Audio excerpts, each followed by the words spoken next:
Hello. आज हम बात करेंगे जो 10th का एग्ज़ाम होने जा रहा है कुछ दिन के बाद, उससे फिजिक्स यानी कि साइंस से जो क्वेश्चन आता है उसके बारे में। साइंस में आपको 80 क्वेश्चन ऑब्जेक्टिव रहेगा, उसमें से आपको 40 सोल्व करना रहता है।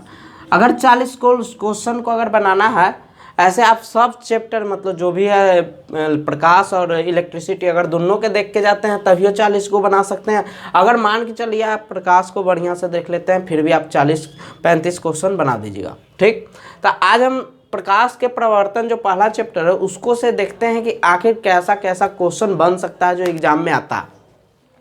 सबसे पहले ये जानेंगे कि आखिर प्रकाश क्या है। तो याद रखिएगा, प्रकाश जो होता है ऊर्जा के रूप होता है। ऑप्शन में यही रहेगा कि प्रकाश निम्नलिखित में से क्या है। ऑप्शन में रहेगा एक ऊर्जा का रूप है, तो आप याद रखिएगा ऊर्जा का रूप होता है, पहला बात। दूसरा बात याद रखिएगा, प्रकाश एक तरंग से क्वेश्चन पूछता है कि प्रकाश कैसा तरंग है, तो याद रखिएगा अनुप्रस्थ तरंग। पूछिए अनुप्रस्थ तरंग। तो ये दूसरा क्वेश्चन ये पूछेगा कि प्रकाश कैसा तरंग है, अनुप्रस्थ तरंग। और एक और पूछेगा कि ऑप्शन में अगर अनुप्रस्थ नहीं रहेगा तो एक क्वेश्चन और रहता कि प्रकाश कैसा तरंग है, तो विद्युत चुंबकीय तरंग या अयांत्रिक तरंग। अयांत्रिक तरंग किसको कहते हैं? वो ऐसा तरंग जिसको गमन करने के लिए यानी चलने के लिए माध्यम की आवश्यकता नहीं होती है, उसी को क्या कहते हैं? अयांत्रिक तरंग, जिसको नॉन मैकेनिकल वेव कहते हैं। ठीक, तो ये दो तीन गो पॉइंट प्रकाश के तरंग से क्वेश्चन पूछता है। अगला पूछता है कि बताइए कि प्रकाश जो है वो किस मतलब उसका वेग कितना होता है। तो याद रखिएगा, अगर वेग पूछेगा तो 3 × 10⁸ मीटर पर सेकेंड। ठीक ना, ये निर्वात में प्रकाश का वेग होता है। हालांकि लगभग हवा में भी प्रकाश का वेग इतना ही माना जाता है, 3 × 10⁸ मीटर पर सेकेंड। अगर यहाँ से पूछेगा कि प्रकाश के वेग को सबसे पहले किसने मापा, तो याद रखिएगा एक वैज्ञानिक थे रोमर। रोमर ने ही सबसे पहले प्रकाश के वेग को मापा और बताया कि 3 × 10⁸ मीटर पर सेकेंड होता। अगर इसको किलोमीटर में रहेगा तो लिखा रहेगा 3 लाख किलोमीटर पर सेकेंड। तो दोनों में से कोई ऑप्शन रह सकता है। किलोमीटर पर सेकेंड रहेगा तो 3 लाख, और नहीं तो 3 × 10⁸ मीटर पर सेकेंड रहेगा। ठीक, एक क्वेश्चन और यहाँ से पूछता है कि बताइए जो प्रकाश होता है विजुअल लाइट में, देखिए प्रकाश जो सूर्य का प्रकाश होता है उसमें से 3 किरण निकलता है। एक का नाम होता है दृश्य प्रकाश, एक का नाम होता है पराबैंगनी, और एक का नाम होता है अवरक्त। ये 3 तरह के इसमें से प्रकाश निकलता है सूर्य के प्रकाश से, 3 तरह के। दृश्य प्रकाश का काम होता है देखने में हेल्प करता है। यही सूर्य का प्रकाश जो होता है ना, इसी का कभी कभी पूछता है कि बताइए जो सूर्य का प्रकाश है वो दृश्य प्रकाश का जो है तरंग दैर्घ्य कितना होता है, तरंग दैर्घ्य। तो याद रखिएगा तरंग दैर्घ्य इसका कितना होता है, 3900 एंगस्ट्रम से 7800 एंगस्ट्रम। तो ये भी क्वेश्चन इंपॉर्टेंट है कि दृश्य प्रकाश का तरंग दैर्घ्य कितना होता है, 3900 एंगस्ट्रम से 7800 एंगस्ट्रम। अब रक्त किरण जो निकलता है वो जो रहता है हम सबके गर्मी प्रदान करता है, इसी के कारण कपड़ा सूखता है, प्लस में जो भी मतलब गर्म वाला जो भी चीज़ है वो अब रक्त का कारण होता है। और पराबैंगनी किरण जो रहता है वह पृथ्वी पर पहुंचता ही नहीं है, बल्कि इसको कौन सोख लेता है, तो ओजोन परत होता है जो समताप मंडल में पाया जाता है, ओजोन परत उस सोख लेता है, इसी कारण ये पृथ्वी पर नहीं पहुँच पाती है।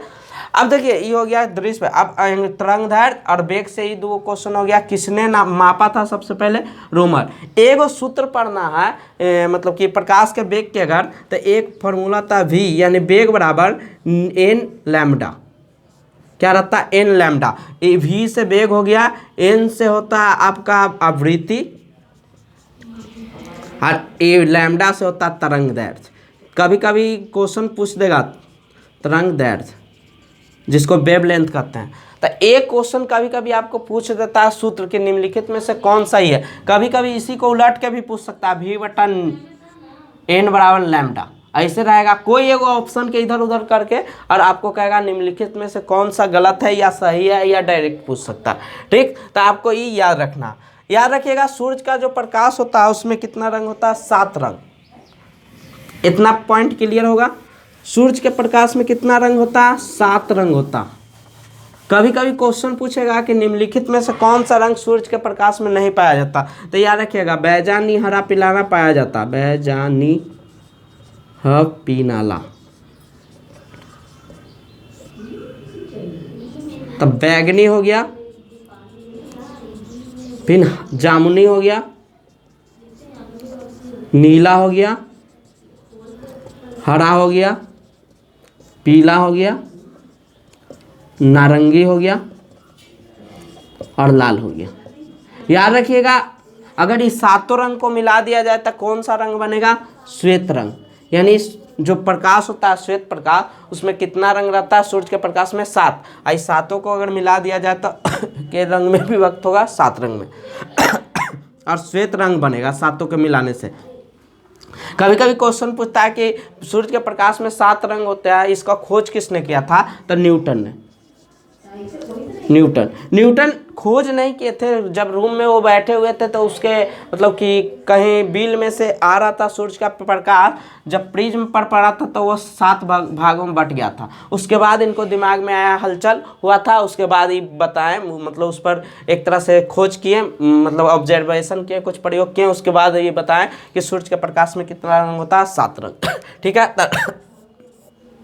तो ये सब था पॉइंट प्रकाश से रिलेटेड कि प्रकाश से कौन कौन क्वेश्चन आता। इसमें याद रखिएगा, बैगनी रंग का सबसे ज्यादा तरंगदैर्घ्य किसका होता है? तो लाल रंग का। और सबसे कम किसका होता है?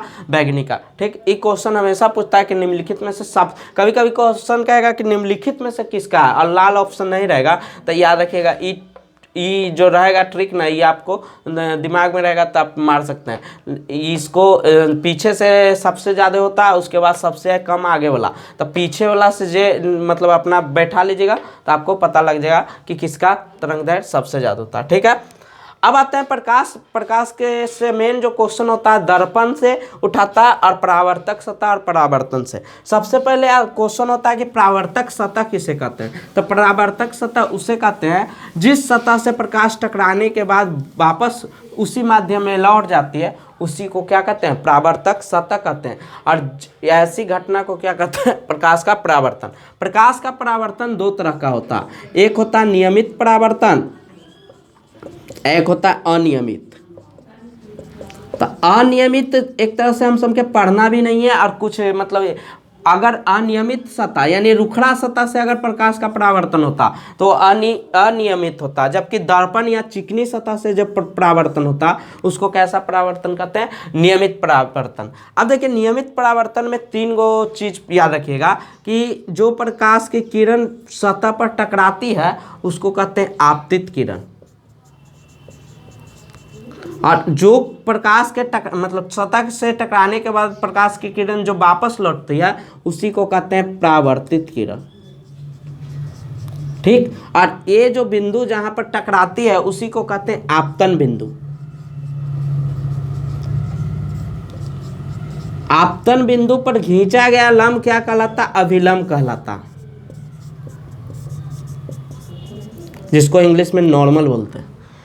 क्वेश्चन एक और याद रखिएगा कि आपतित किरण और अभिलंब के बीच जो कोण बनता है, इसी कोण का नाम होता है आपतन कोण, जिसको आई से डिनोट करते हैं। और अभिलंब एवं परावर्तित किरण के बीच के जो कोण बनता है उसी को कहते हैं परावर्तन कोण। इसको किससे डिनोट करते हैं? आर से। तक एगो जो इसमें है एक पॉइंट याद रखिएगा कि परावर्तन, जो नियमित परावर्तन होता उसका 2 नियम होता। पहला कि जो आपतित किरण है, परावर्तित किरण है और आपतन बिंदु पर का अभिलंब है, ये तीनों एक ही तल में होना चाहिए। कभी कभी क्वेश्चन पूछेगा कि बताइए कि प्रकाश के परावर्तन के कितने नियम है? तो 2 नियम। पहला एक बता दिए कि आपतित किरण, परावर्तित किरण, आपतन बिंदु पर का लंब, ये तीनों एक ही तल में होता है। दूसरा एगो और को रहता है कि आपतन कोण यानी आई और परावर्तन कोण का मान हमेशा क्या होना चाहिए? बराबर होना चाहिए। कभी कभी इससे भी क्वेश्चन पूछेगा कि बताइए निम्नलिखित में से परावर्तन के लिए कौन सा कथन सत्य है, या डायरेक्ट फार्मूला पूछेगा तो एक ऑप्शन बनाएगा आई बराबर आर, तो कोई बना देगा आई गुने आर बराबर 1, ऐसे ऐसे करके ऑप्शन बनाएगा। ठीक ना, तो याद रखिएगा आई बराबर क्या होना चाहिए? आर होना चाहिए। इसी में एक क्वेश्चन आता है न्यूमेरिकल कि अगर कोई प्रकाश की किरण सीधी रेखा मतलब लंबवत रूप से पड़ती है तब बताइए कि परावर्तन कोण का मान क्या होगा। तो देखिए, अगर इस बिंदु पर पड़ेगा तो आपतन कोण भी कितना होगा? आपतन कोण 0 होगा क्यों? क्योंकि आपतित किरण और अभिलंब दोनों एक ही रेखा पर है, तो दोनों के बीच का कोण कितना होगा? 0 डिग्री। इसलिए आपतन कोण यानी आई जब 0 हो जाएगा तो आर का वैल्यू भी क्या होगा? 0। तो ये क्वेश्चन कभी कभी पूछता है। दूसरा न्यूमेरिकल से ही पूछ सकता है क्वेश्चन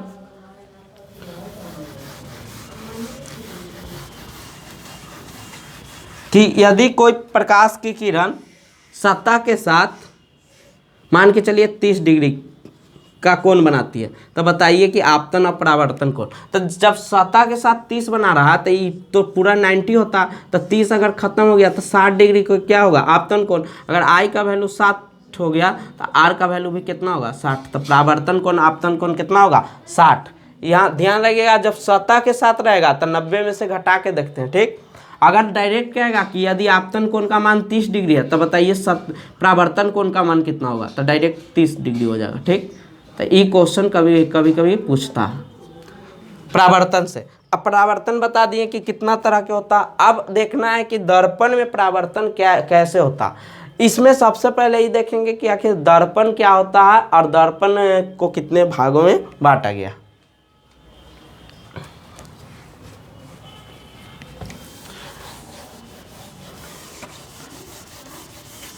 यहाँ से जो ऑब्जेक्टिव लाइक पॉइंट है वो हम सब डिनोट कर रहे हैं। और देखिए सबसे पहले आपको से पूछेगा कि अगर दर्पण जो होता है वो कितने तरह के होता है, तो 2 तरह के होता है। सबसे पहले एक होता है समतल दर्पण और दूसरा होता है गोलीय दर्पण, जिसको plane mirror and spherical mirror कहते हैं, ठीक। तो गोलीय दर्पण और कौन होता है? समतल दर्पण। वैसा दर्पण जिसका सतह जो होता है समतल होता है उसे समतल दर्पण कहते हैं, और वैसा दर्पण जिसका जो सतह होता है एक गोले का भाग होता है तो उसे कहते हैं गोलीय दर्पण। गोलीय दर्पण 2 तरह के होते हैं। एक होता है अवतल दर्पण और एक होता है उत्तल दर्पण।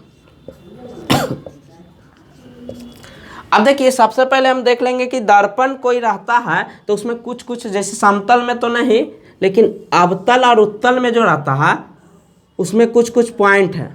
सबसे पहला आता है पी, जिसको कहते हैं ध्रुव।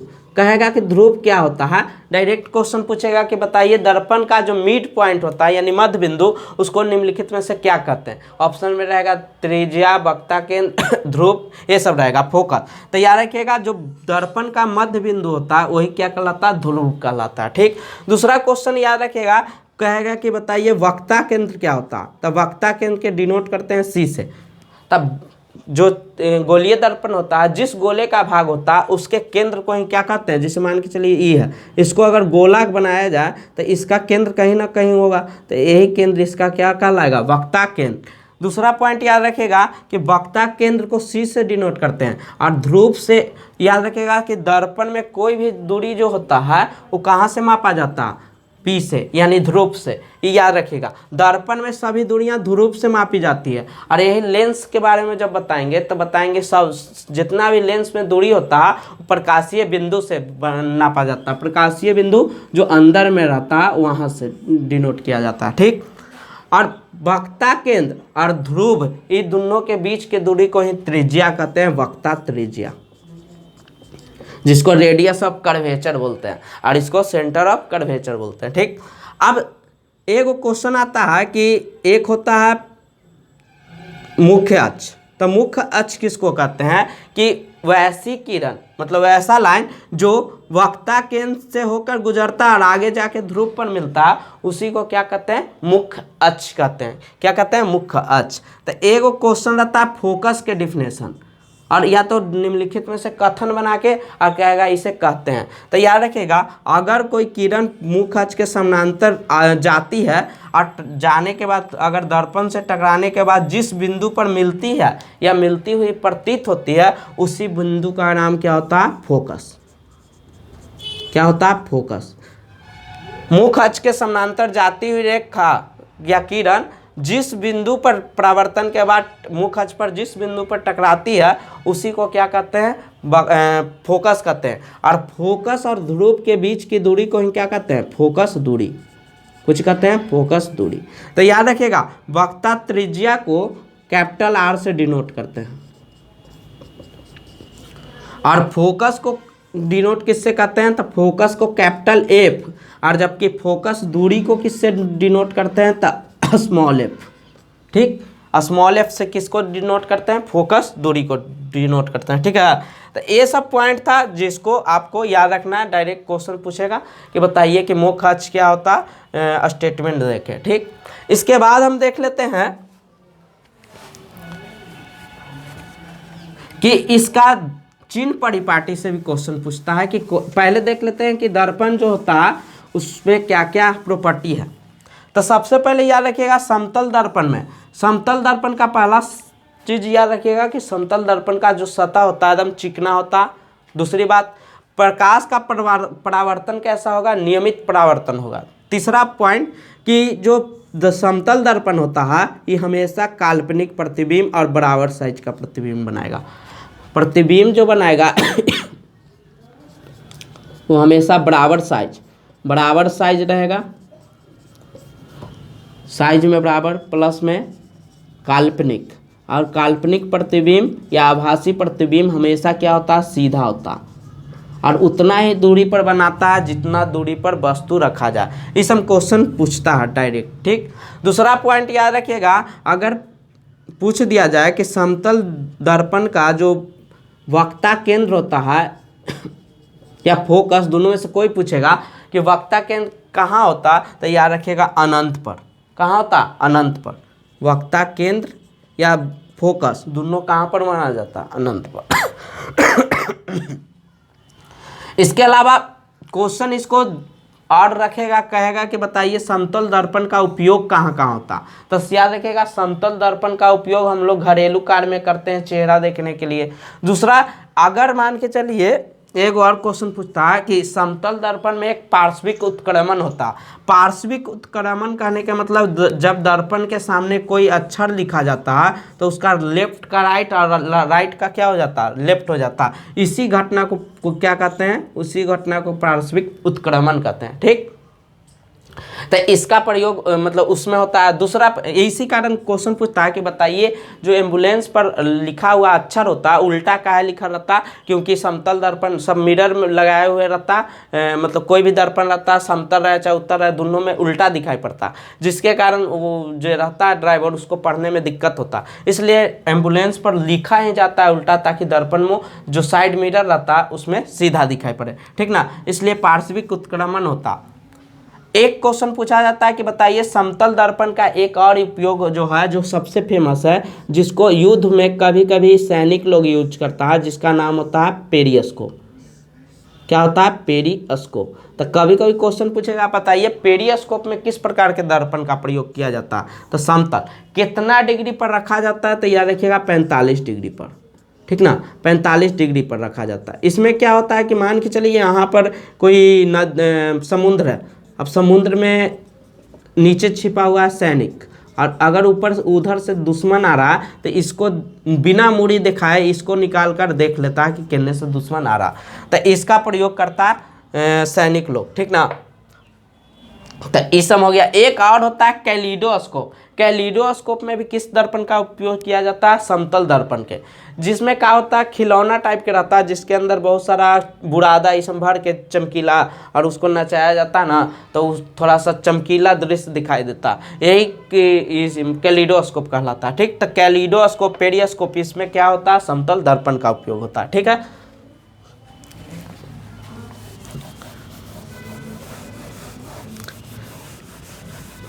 अब देख लेते हैं कि उत्तल दर्पण में क्या क्या कैसे कैसे क्वेश्चन पूछता है, और अवतल दर्पण में सबसे पहले पूछा जाता है कि उत्तल दर्पण का सतह से क्वेश्चन, कि उत्तल दर्पण का परावर्तक सतह कैसा रहेगा। तो याद रखिएगा उत्तल दर्पण का परावर्तक सतह कहने का मतलब जिस सतह पर प्रकाश टकराता है वो कैसा रहता है। तो जब प्रकाश टकराता है तो इसका सतह उठा हुआ रहता है, इसलिए इसको कहते हैं उत्तल दर्पण। क्या कहते हैं, उत्तल दर्पण।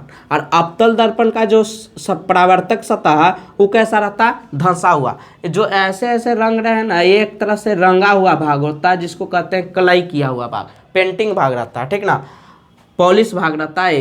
तो क्वेश्चन पूछेगा कि जिस दर्पण का परावर्तक सतह उठा हो उसे क्या कहते हैं, तो उत्तल दर्पण, और जिसका धंसा हो उसको कहते हैं अवतल दर्पण, ठीक।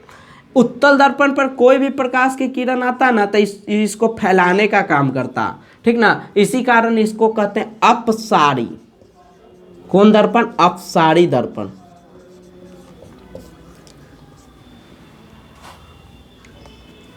अपसारी दर्पण। और इस जो रहता है ना, जितना भी प्रकाश रहता है ना, इसको एक जगह केंद्रित करने का काम करता है, इसलिए कहते हैं इसको अभिसारी। इसके मुख के समानांतर जितना भी किरण आएगा ना, इसको सबके एक जगह फोकस पर केंद्रित करता, इसी कारण इसको अभिसारी यानी सबको एक जगह बना देता, इसलिए इसको कहते हैं अभिसारी। तो क्वेश्चन पूछेगा कि अभिसारी दर्पण किस दर्पण को कहते हैं, तो अवतल। अपसारी किसको कहते हैं, तो किसको कहते हैं, उत्तल के। ठीक। दूसरा क्वेश्चन ये पूछता है कि चिन्ह परिपाटी से क्वेश्चन पूछेगा आपका।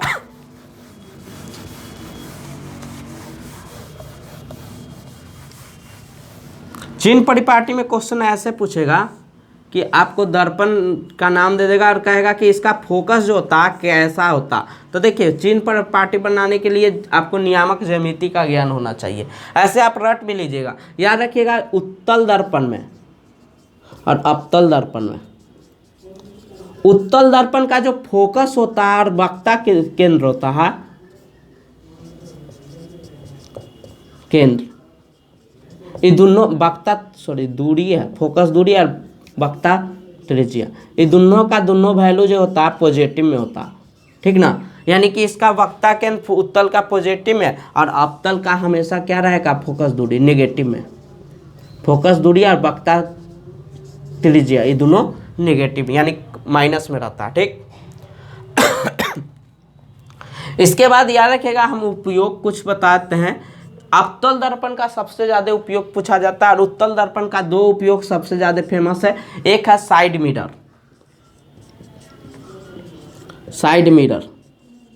साइड मिरर का के रूप में पूछेगा कि किस दर्पण का प्रयोग करते हैं, तो ये कौन सा दर्पण, उत्तल दर्पण का।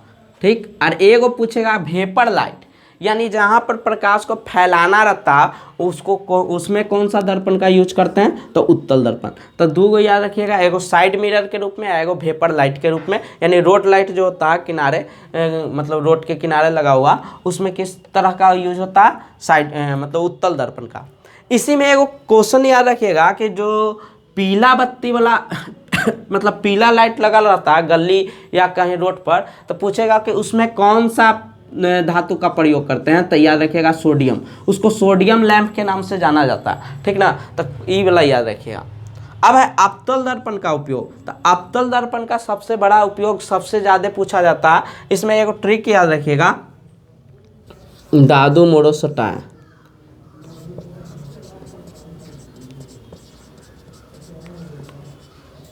अब देखिए, दा से हो गया दाढ़ी बनाने में, यानी कहेगा कि दाढ़ी बनाने में किस दर्पण का उपयोग किया जाता है, अवतल दर्पण का उपयोग। दूर से दूरबीन एगो होता है, मतलब परावर्तक दूरबीन, उसमें भी होता है, हालांकि इंपॉर्टेंट नहीं है। मुंह से हो गया मोटर गाड़ी के हेडलाइट में।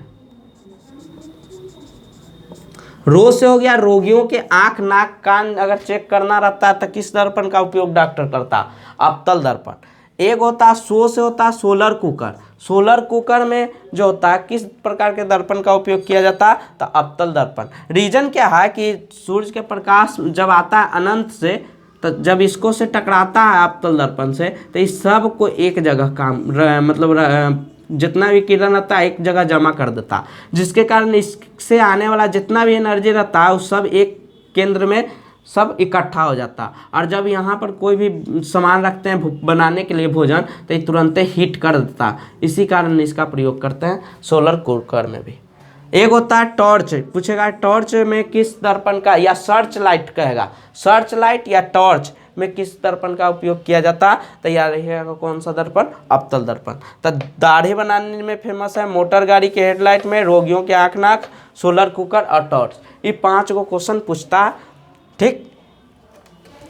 इसके बाद दर्पण से कुछ कुछ पॉइंट ये पूछता है कि बताइए इसका प्रयोग क्यों करते हैं। तो सबसे पहले हम लोग देख लेते हैं कि प्रतिबिंब आखिर कैसे कैसे बनाता है। ठीक है,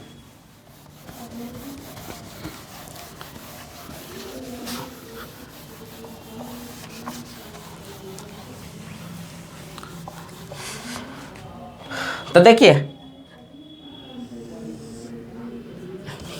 उत्तल दर्पण में 2 गो प्रतिबिंब फेमस है। एक है यदि वस्तु को अनंत पर रख दिया जाए, अनंत से मान के चलिए कोई किरण आ रहा है, तो ये परावर्तन के बाद कहाँ पर प्रतिबिंब बनाता है, तो याद रखिएगा फोकस पर। यानी कि उत्तल दर्पण में अनंत से आने वाली वस्तु का प्रतिबिंब कहाँ बनता है, फोकस पर। और अवतल में भी यही होता है, अनंत से कभी भी प्रकार मतलब आएगा वस्तु के मतलब किरण आएगा तो उसका प्रतिबिंब कहाँ बनेगा, फोकस पर, चाहे उत्तल रहे चाहे अवतल रहे। दूसरा इसमें रहता है कि अनंत और ध्रुव ये दोनों के बीच कहीं अगर रख दिया जाए तो ये हमेशा प्रतिबिंब बनाता है,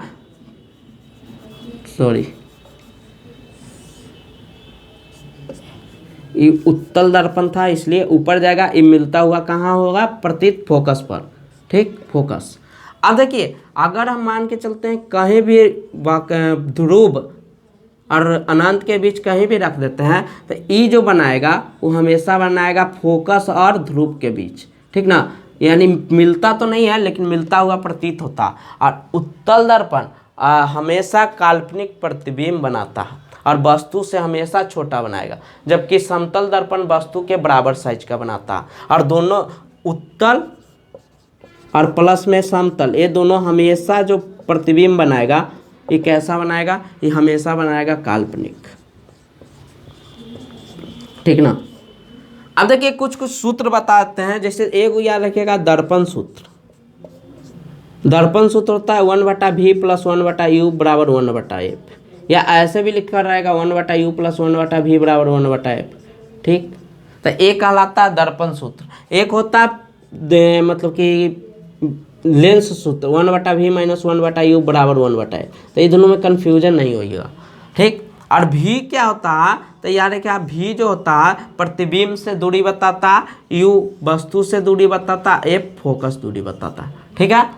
तो कुछ इतना हम रहने देते हैं, इसके बाद हम लोग बात कर लेंगे थोड़ा सा प्रतिबिंब के बारे में, और थोड़ा सा खाली प्रतिबिंब बचा हुआ, उसके बाद ये खत्म हो जाएगा, ठीक ना। और हालांकि सूत्र एगो है, आवर्धन सूत्र भी है। तो ये 2-3 गो पॉइंट अगला वीडियो में हम लोग डिस्कस कर लेंगे, ठीक।